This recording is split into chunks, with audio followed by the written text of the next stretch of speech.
Bueno, tal cual les habíamos anunciado con mucha alegría, como cada semana estamos recibiendo a la escritora, a la columnista, a la profesora, a la historiadora, Marcia Collazo. Hoy, 19 de abril, nos ayuda a poner la mañana en camino. Buen día, bienvenida, Marcia.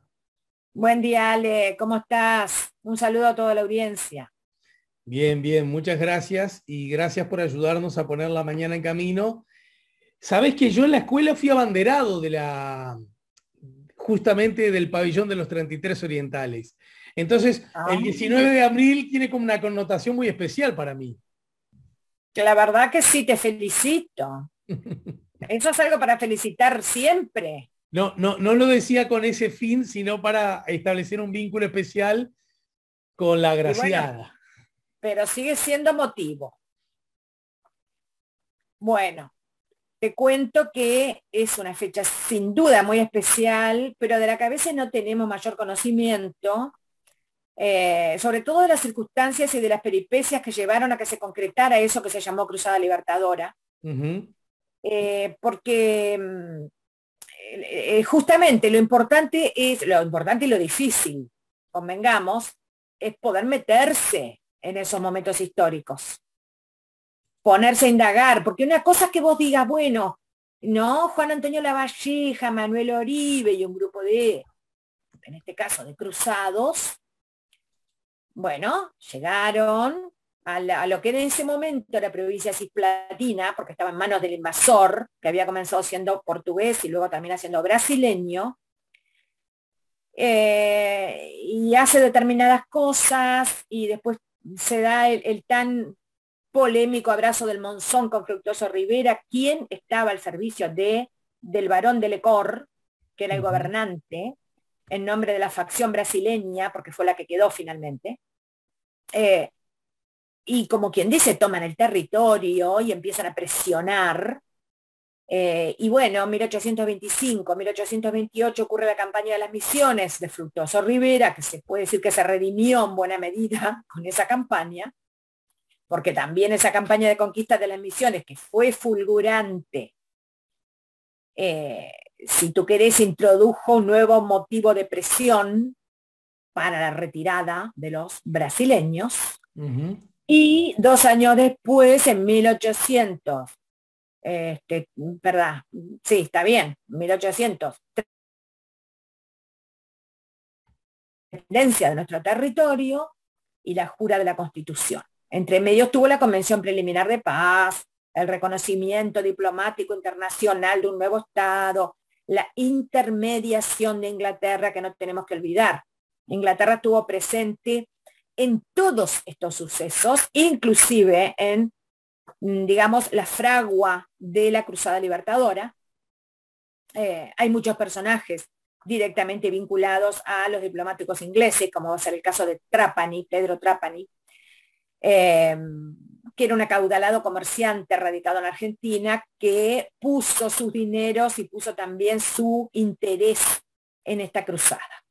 Pero entonces, como te digo, todos estos detalles a veces se nos escapan, nos ¿Verdad? quedamos con lo grueso, pero al quedarnos con lo grueso, al quedarnos, ponele con el cuadro de Blanes, nos estamos perdiendo la historia viva. Y cuando nos perdemos la historia viva, lo que nos estamos perdiendo es la comprensión de esos fenómenos.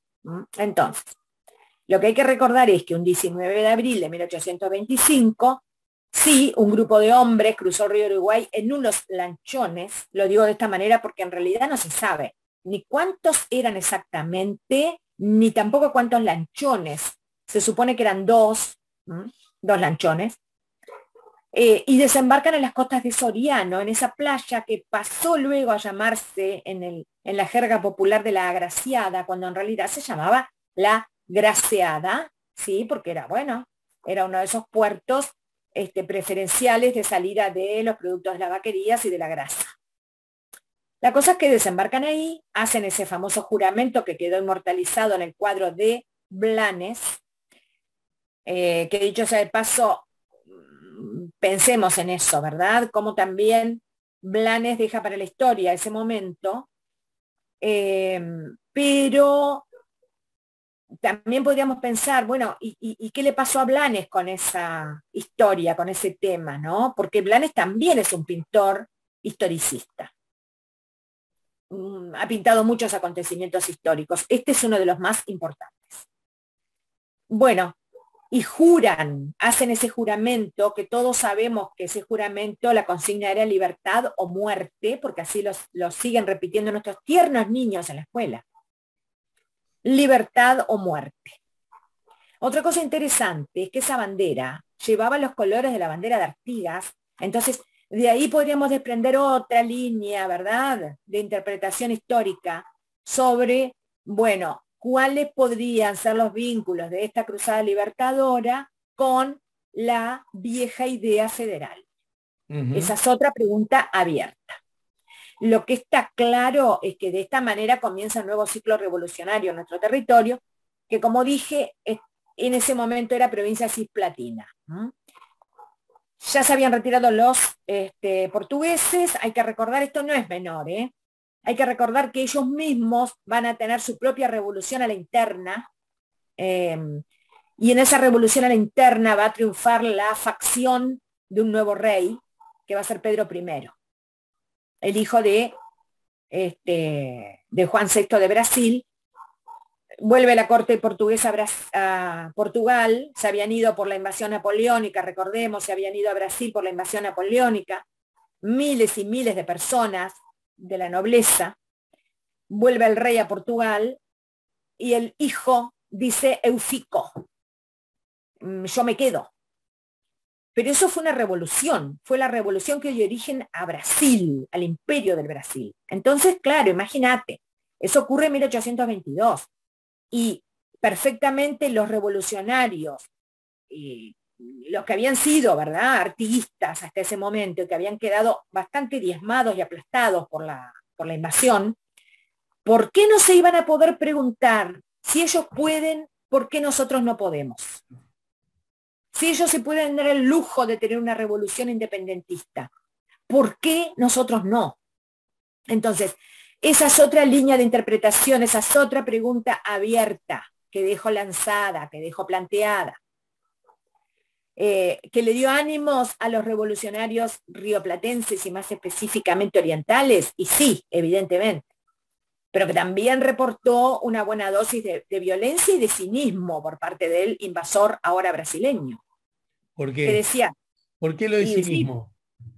Y bueno, porque imagínate, que el invasor diga: yo me revoluciono, yo me pongo del lado de los nuevos brasileños, yo me pongo al lado de Pedro I, pero a ustedes no les permito hacer nada de eso. Claro, claro.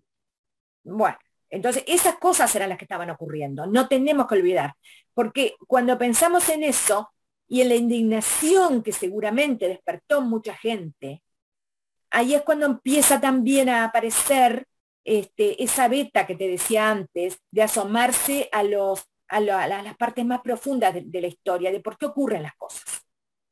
Bueno, obviamente, Juan Antonio Lavalleja empezó a ser perseguido hasta que en un momento dado directamente se le confiscan todos los bienes y tienen que huir, y huyen a Buenos Aires, en donde Lavalleja compra o arrienda un gran saladero, una barraca, justamente en el hoy llamado barrio de Barracas, y comienza a conspirar para la causa revolucionaria con un puñado de emigrados.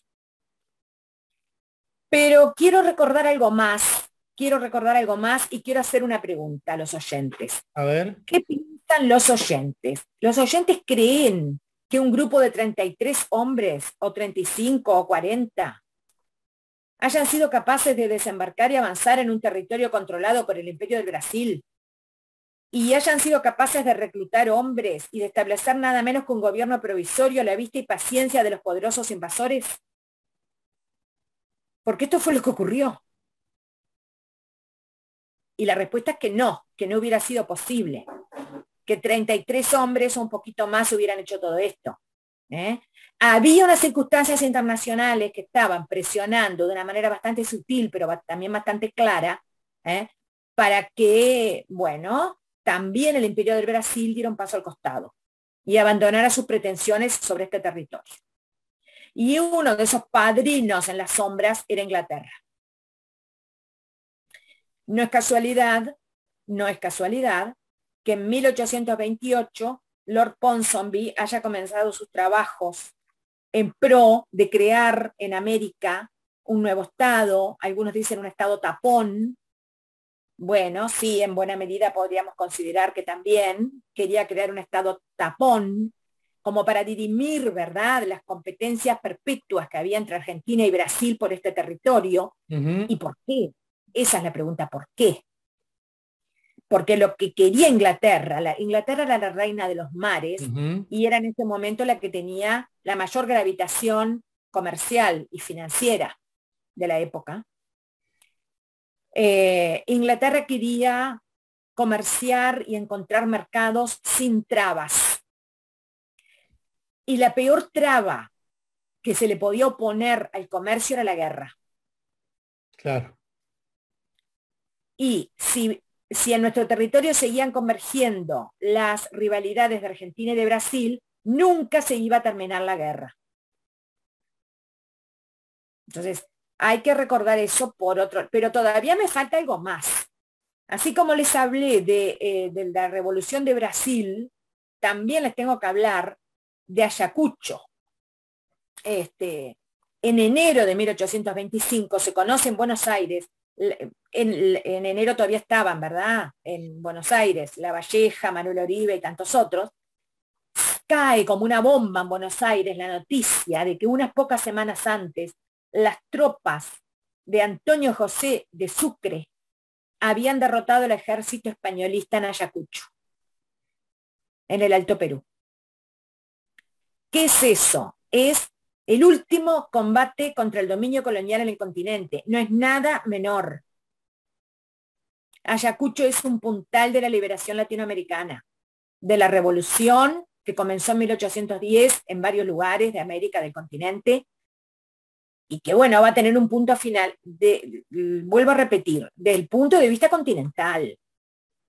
Otra cosa va a ser el Caribe, otra cosa va a ser Cuba, por ejemplo. Claro. Que recién se va a independizar a fines del siglo XIX. ¿Ayacucho en qué fecha fue entonces? 1825. Claro. Entonces imagínate que esto es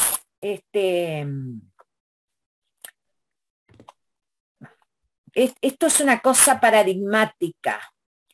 Inclusive hay algunas expresiones de Simón Bolívar. ¿Para qué te voy a buscar Bueno, no sé si voy a encontrar las palabras de Simón Bolívar. Voy a tener que... Ocurrió el 9 de diciembre de 1824 la batalla. Por lo tanto, se conoce unas semanas después, en enero. Pero me voy a tener que acordar de memoria de las palabras de Simón Bolívar en una carta que dirige a su prima Fanny, que había sido una de sus pasiones, además uno de sus amores. Y le dice en la carta algo así como que te recuerdo a lo lejos, ya enfermo, ya en mi lecho de muerte. Veo brillar tus ojos en mi memoria y en tus ojos veo fulgurar los cañones de Ayacucho y las dianas de Junín. O sea que en su amada, este hombre que nunca dejó de ser un guerrero, ve los símbolos triunfantes de sus campañas militares. Y fue importantísima Ayacucho.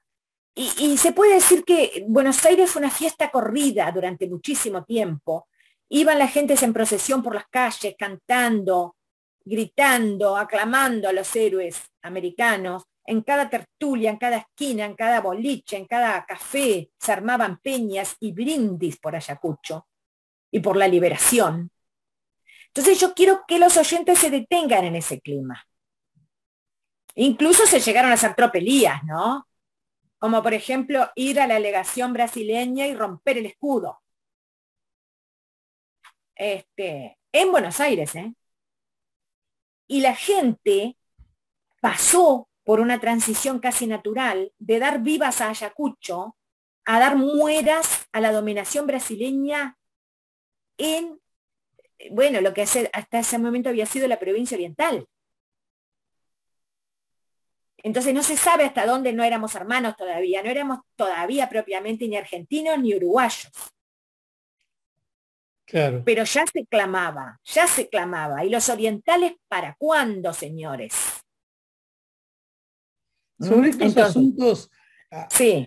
a vos que te gusta mirar la historia desde lugares más cotidianos y, bueno, y que tanto le gusta al público, ¿no? Y la prueba de ello está la fruición con la que la gente te lee.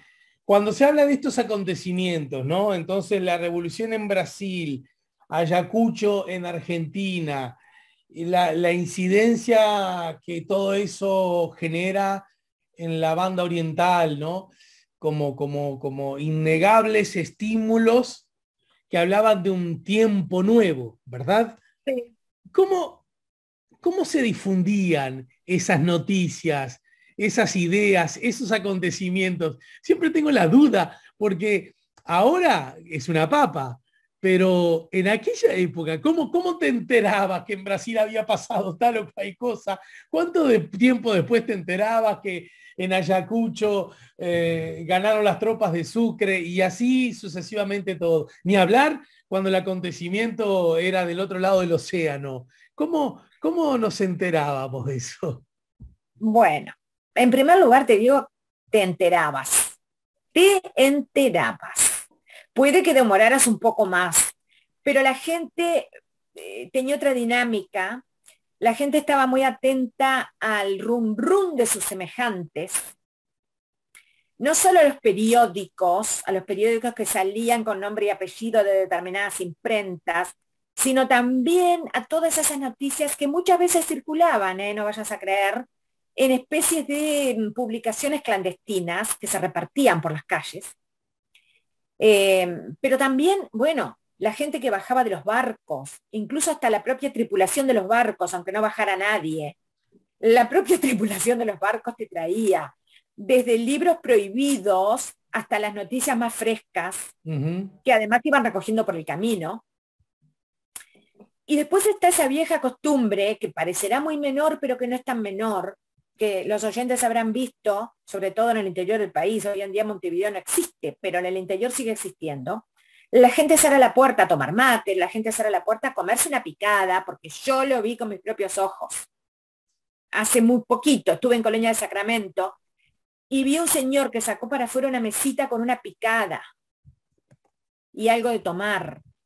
Y otras señoras por allá con el mate dulce y otros por allá. Bueno, esa costumbre que nos viene desde la colonia era la que nos acercaba a la noticia, nos acercaba al mundo. Hoy en día capaz que no tanto, en aquella época era determinante.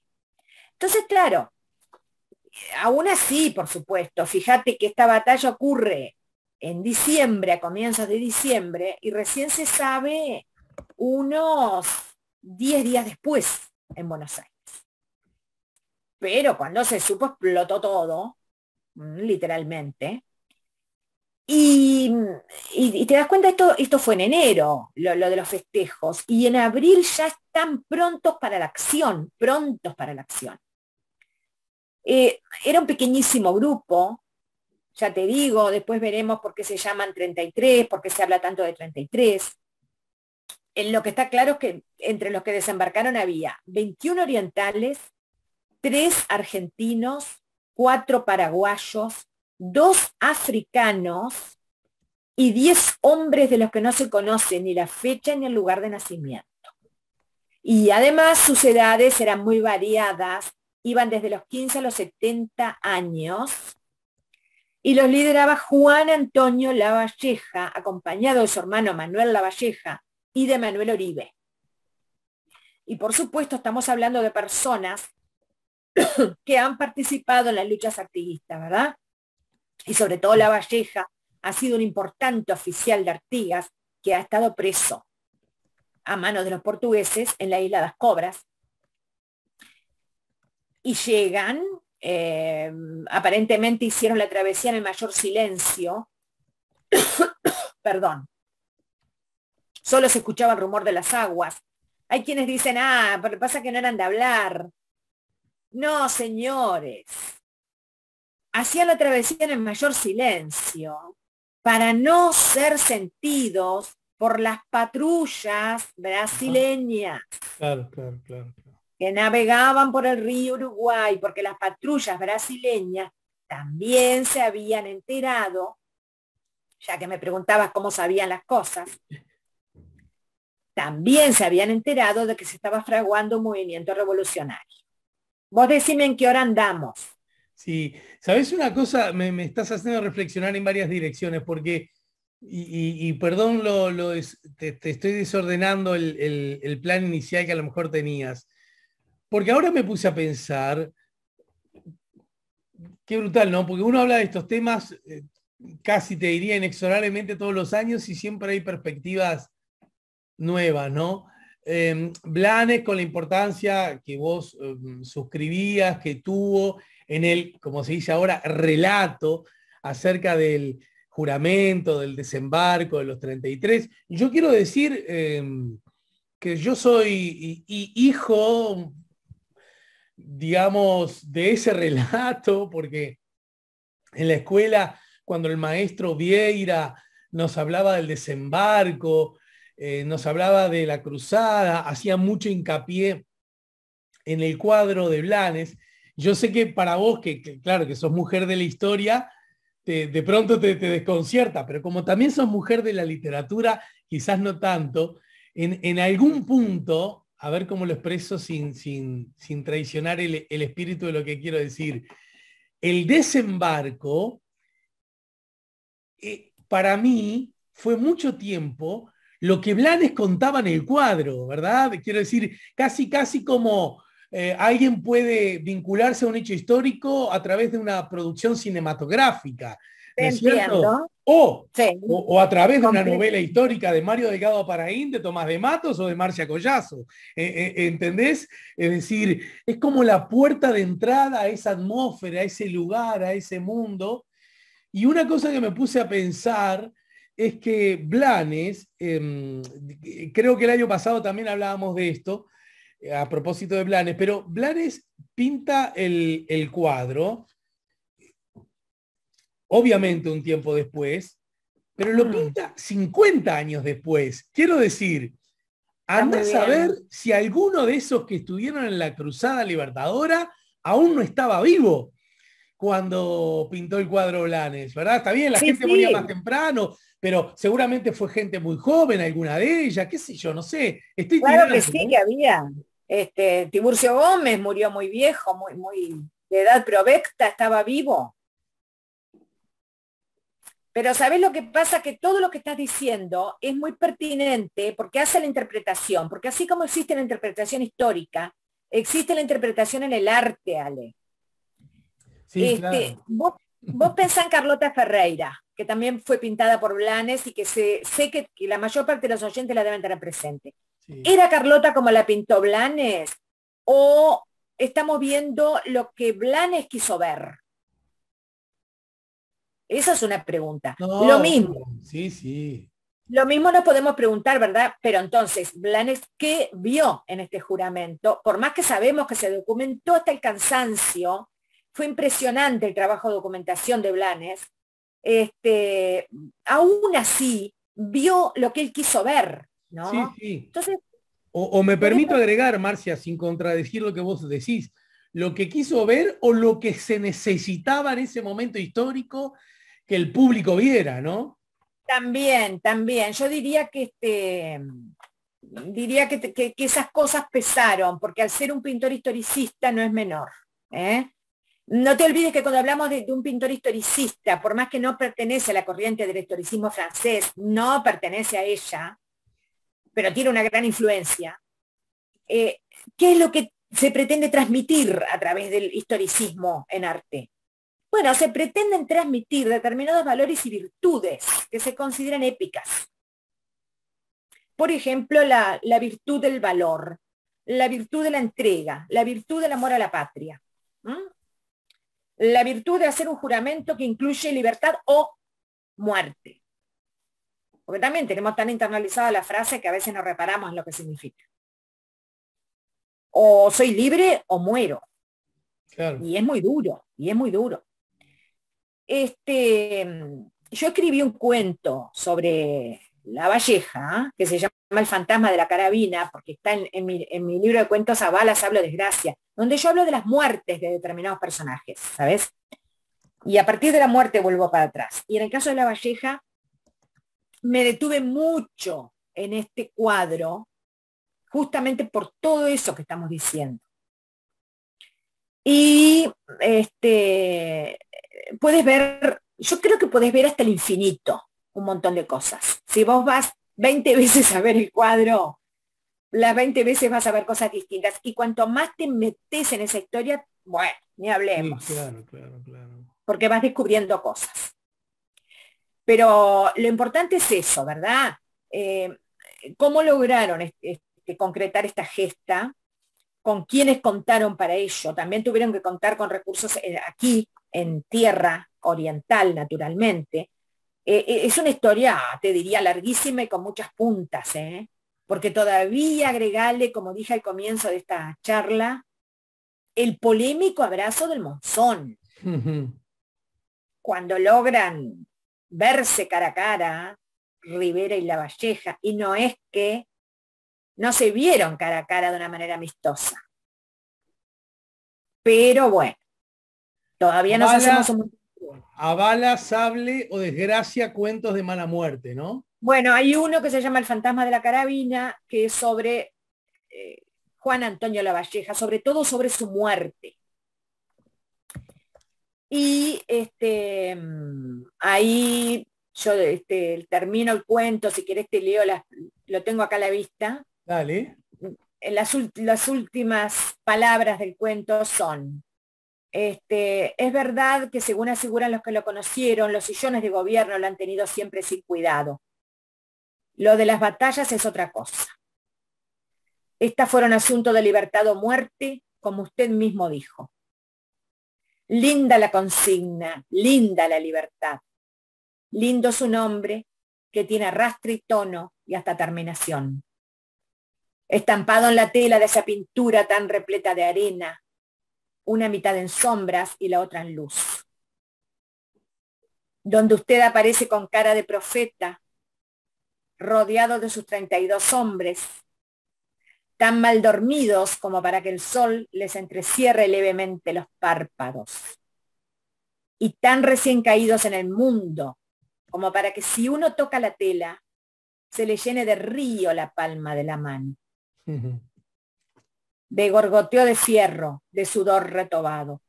Si parece que fueran a salirse del cuadro, con las armas y frenos, y el rosario y la cruz, y la arena y las botas, y hasta las carabinas, o a mirarlo a uno, o de repente a hablarle.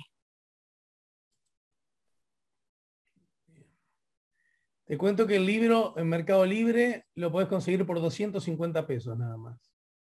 Es cierto, está súper barato, realmente. O sea que si alguien lo compra, 25 pesos va para vos. No, está muy barato, para lo que están los precios de los libros. Bueno, no quiero despedirte, Marcia querida, sin que nos invites, y ya se nos haga agua en la boca, a los cursos de historia que a partir del próximo mes, en pocos días más, en mayo, vas a iniciar cursos breves, cursos cortos, y que vas en este nuevo ciclo, dentro del ciclo, arrancar con Artigas, ¿no? Exactamente. Ya comienzan los cursos breves, que quiero recordar para los que ya saben y bueno, y para los que no, son 2 clases. Cada curso breve son 2 clases, lo cual es muy práctico para todas esas personas que por el motivo que fuere no pueden o no desean asistir a un curso anual. Y el primer curso de este año, que va a empezar en mayo, que ya definiremos la fecha, Ale, va a ser justamente Artigas gobernante, luego vendrá Artigas y la Liga Federal de los Pueblos Libres, luego vendrá Los Traidores a Artigas, y cerraremos con Artigas en el Paraguay. Te das cuenta que es un ciclo de 4 cursos. Se puede elegir ir a 1, se puede elegir ir a 2, se puede elegir ir a 3 o a los 4. Todos por Zoom. Y cada uno de los que se inscriban van a recibir todos los materiales de cada curso más las clases grabadas. Muy bien. Yo en todo caso, lo que me resta agregar es que cada uno de los interesados, cada una de las interesadas podrán comunicarse a través del siguiente WhatsApp para recibir más información, ¿no es cierto? 098-819-306. 098-819-306. ¿Lo dije bien? Perfecto. Bueno, amiga, te agradezco tanto y mucho como siempre. Si querés, seguimos con estos meandros de la historia donde nos lleve el viento. Dale, me parece bien. Un saludo para ti y para toda la audiencia. ¿Sabés qué? Ahora me hiciste acordar, todo gracias a vos, ¿eh? Hay, José Hernández escribió, ahora no sé si me va a dar el tiempo para encontrarlo, unos versos a propósito del desembarco. Y por supuesto nuestro gran Zorrilla de San Martín. Sí, pero recuerdo, yo no sé si fue José Hernández, ahora me vino la duda, ¿qué querés que te diga? En esta charla medio que bajamos la guardia y la hacemos tan, que él hablaba de un petizo que sostenía la bandera con las piernas abiertas, ¿no? Algo así. Y que eso me lo contaron en la escuela, yo ahora tengo que buscarlo. Y mi madre, cuando me vio que yo escribía eso, no le gustó nada, que hablar así de La Valleja, ¿verdad? Y yo le decía, no, mamá, pero mira que está bien porque es algo que nos enseñaron en la escuela. O sea que en realidad el autor no era faltándole el respeto, sino dándole, digamos, cercanía, ¿verdad? Sí. Pero mi vieja de la escuela de que los próceres son de bronce, claro. No entendía mucho eso de petizo, con las piernas abiertas que sostenía el pabellón, ¿no? En fin, lo voy a buscar ese texto para hacértelo llegar y comentarlo con el público también. ¿Cómo no? Y los invito a leer el poema de Juan Zorrilla de San Martín sobre la Cruzada Libertadora. Bueno, muy bien. El poeta de la patria, el pintor de la patria, todo es la patria. Tú. Bueno, te mando un beso grande y cariñoso, Marcia Collazo. Gracias, lo mismo. Como es habitual, y no se olviden todos aquellos interesados en sumarse a la propuesta de Marcia Collazo, se comunican con ella a través del WhatsApp, así que no se lo pierdan. Voy a repetir el número para que les quede claro, para obtener más, repito, esto es para obtener más información acerca de los cursos cortos que Marcia va a iniciar ahora nomás, el mes próximo, ahora nomás en junio. Voy a dar cuenta del número que lo tengo acá a la 1, acá a las 2, acá a las 3. 098-819-306. 098-819-306.